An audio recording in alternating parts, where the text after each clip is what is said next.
Gin-highlight man ni Mayor Raisa Trenya sang 7.1% kapag tubo sa ekonomiya sang Iloilo City sa 2024 nga pinakadako sa Western Visayas base sa pinakabagong data sang Philippine Statistics Authority Iloilo. Nagtubo man ang gross domestic product o kung GDP sang sunod halin sa 160 billion pesos sa 2023 pagkadto sa 171 billion pesos sa 2024 nga nagakilala sa Iloilo City bilang ikaduwa nga pinakadako nga contributor sa ekonomiya sang rehiyon. Yara man ang 96% nga employment rate nga na-record sang sunod kag nagnubo ang unemployment sa 4.1%.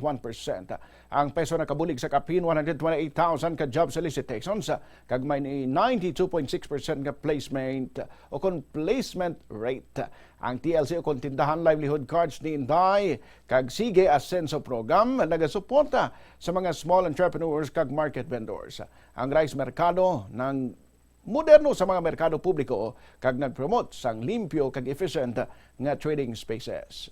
Base sa latest na data kagapon lang gid ni gin-release sang PSA Iloilo, nagtaas sang 7.1% ang ekonomiya sang Iloilo City sang 2024. We have the fastest growing economy in Western Visayas. Ang aton nga gross domestic product nagdako from 160 billion in 2023 to 171 billion in 2024, making us the second largest contributor sa regional economy sang rehiyon. Apang hindi kita pwede magpabaya. Padayon kita nga magbakas agod mas mapasanyog pa ang ekonomiya sang aton nga syudad. Wala naman nakaluwas kay Mayor Raisa Trenya ang isyu sa korupsyon. Sunod sa alkalde, kung may palpak kag delayed nga proyekto kaangay sang flood control nga rason sa pagbaha sang syudad, dapat may manabatgid. Nagpasalig ang alkalde nga padayunon nga batuan ang kabigaduhon kag korupsyon.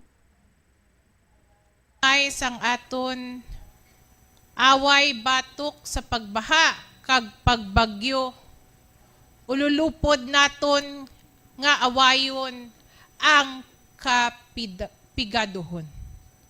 Ululupod man naton nga batuan ang korupsyon.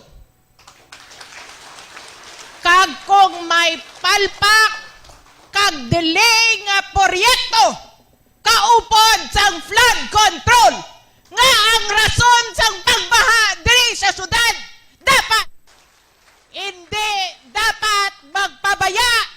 This is not the Ilonggo way. Our way is rise to action. Madasig, epektibo, kag action. Gilayo.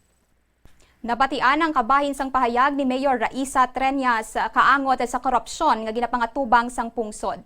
32 minutos magrigan sa alas 5 sa hapon.